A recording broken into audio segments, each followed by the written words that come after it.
عايز احكي لكم على قصة العقرب والوزة. ايه الحكاية بقى؟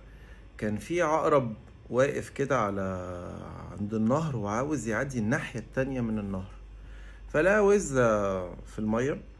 قال لها معلش، انا قصدك في خدمة، ارجوكي، انا عايز اعدي الناحية التانية، وانا لو عمت ما بعرفش اعوم وهغرق والكلام ده كله.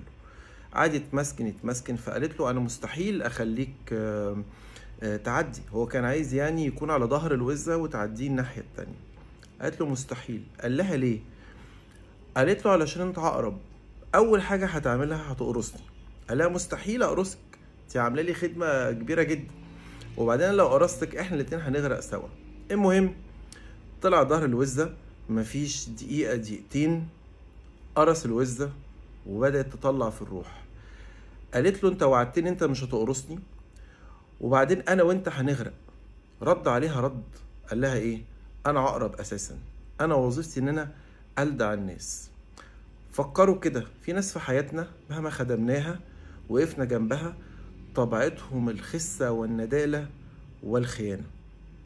فكر بقى، كم عقربة لدعتك زمان، وخلي بالك من العقارب اللي حواليك.